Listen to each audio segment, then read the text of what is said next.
नमस्कार दोस्तों, मैं अंकुर उपाध्याय स्वागत करता हूं आप सभी का एक बार फिर से अपनी नई वीडियो में। दोस्तों यहाँ पे आप सभी के साथ बात करने वाला हूं गोल्ड और सिल्वर के बारे में। बड़ा इंटरेस्टिंग मूव चल रहा है बीते 3-4 ट्रेडिंग सेशन से। मैंने रात में एक वीडियो शेयर करी थी जिसमें मैंने गोल्ड सिल्वर को कवर किया था। ये पूरी डिटेल वीडियो है, उसमें कवर किया था। मैंने आप सभी के साथ शेयर किया था कि चांदी और सोना ना एक चाल दिखा रहे हैं, जहां पे बार बार $57 तक आता है चांदी और $4000 तक आता है गोल्ड कॉमेक्स पे, और वहीं से घूम जाते हैं।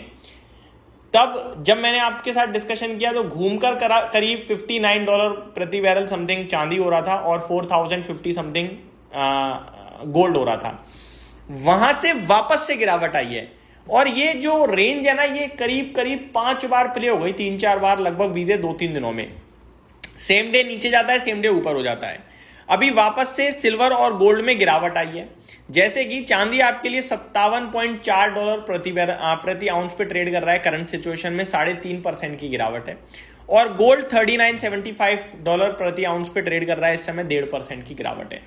कल भी अगर आप नोटिस करें तो एग्जैक्टली $39.55 प्रति आउंस का लो था गोल्ड का, और वापस 4050 तक गया था। और चांदी का एग्जैक्टली ये $57 प्रति आउंस के आसपास का ही लो था और वापस $59.5 प्रति आउंस हो गया था। यानी कि यहीं नीचे आता है और यहीं से घूम जाता है। तो अब जो ये नीचे आया है, क्या घूमेगा?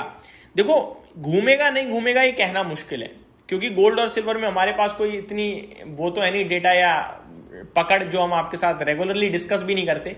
जब भी कोई बड़ा मूव आता है तो डिस्कस करते हैं, लेकिन पोजीशनल बेसिस पे चीजें समझ में आ रही होती हैं, वो लगातार डिस्कस करिए। पोजीशनल बेसिस पे सिर्फ इतना ही समझ में आ रहा है कि अभी इनमें वीकनेस है, चांदी में भी और सोने में भी। मैं एक बार इंडियन मार्केट में आप सभी के साथ भाव शेयर करता हूं। देखो, सोना जो है ना, इसी भाव के आसपास घूम रहा है, कंसोलिडेशन में है और फंडामेंटल्स कमजोर हो चुके हैं, वो मैं अभी बताऊंगा। पहले भाव समझते हैं। चांदी 2,21,000 पे है, करीब 6,000 रुपए नीचे, 2.5% की गिरावट है इंडियन मार्केट में।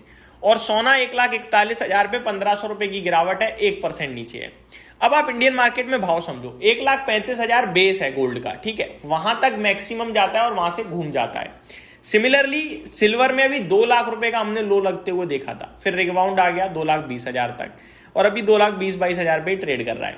यहां से चांदी कितना नीचे जाएगा कहना मुश्किल है, क्योंकि ये हाई बीटा है, हाई वॉलेटिलिटी ज्यादा है। लेकिन 1,80,000 गुड बाइंग अपॉर्चुनिटी होगी, गुड बाइंग प्राइस है, ये समझ लीजिए आप। तो 1,80 के आसपास आता है, वहां मुझे लगता है लॉन्ग टर्म के लिए लेने वाला भाव हो जाएगा, वो बेचने वाला बिल्कुल नहीं है। और गोल्ड 1,41,000 पे जो है वो 1,35 तक आ सकता है, वहां से लेना चाहिए, उसके नीचे नहीं जाना चाहिए, ये व्यू बन रहा है।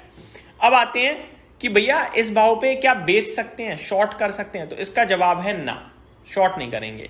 और लॉन्ग टर्म के लिए फंडामेंटल की बात करी जाए तो थोड़े वीक ऐसे हो रहे हैं क्योंकि लगातार सरकार कह रही है कि भैया सोना कम खरीदो ताकि हम इंपोर्ट कम करें, और इससे क्या होगा, करेंसी को सपोर्ट मिलेगा। सरकार ने रिक्वेस्ट करी, कस्टम ड्यूटी भी बढ़ा दी, पहले तो प्यार से बोला, फिर थोड़ा कान भी पकड़ लिया है गवर्नमेंट ने, हम सभी को क्लियरली दिख रहा है। तो इसकी वजह से क्या है, डिमांड में भी काफी फर्क पड़ रहा है, नो डाउट। तो गोल्ड और सिल्वर जो सबके चहीते फेवरेट्स थे, आज उन्हें कोई पूछ भी नहीं रहा, ऐसा मुझे लग रहा है। और डेटा जो बता रहा है वो भी यही कह रहा है। म्यूचुअल फंड इंडस्ट्री कह रही है कि सिल्वर के ईटीएफ में लगातार सेलिंग है और गोल्ड के ईटीएफ में लंबे समय बाद सेलिंग देखने को मिल रही है हम सभी को। तो ये अच्छे साइन तो बिल्कुल भी नहीं है, यानी इन्वेस्टमेंट पर्पज से बिकवाली हो रही है।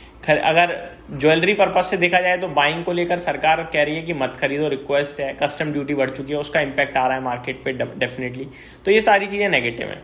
तो नीचे आएगा तो आप लॉन्ग टर्म के लिए खरीदना चाहो खरीद सकते हो, लेकिन अगर आप यहाँ से सोचो कि भैया बहुत अच्छे रिटर्न्स बन जाएंगे, केवल रिटर्न पर्पज से ले लेता हूं मैं, तो मुझे नहीं लगता कि कोई मजा आने वाला है। थोड़ी डिप और मिल जाए तो ज्यादा बढ़िया रहेगा। ये तो हो गई सोने चांदी के ऊपर बात। अब आते हैं थोड़ा और आगे, ईटीएफ वगैरह पे। जब देखो डायरेक्टली इसी के प्रोपोर्शनेट है वो, अगर ये नहीं बढ़ेगा तो ईटीएफ भी नहीं बढ़ेंगे। तो ईटीएफ में भी अगर आपका निवेश है तो बने रहो बेशक, लेकिन फ्रेश मुझे लगता है अभी आप अवॉइड करो तो ज्यादा बेटर है।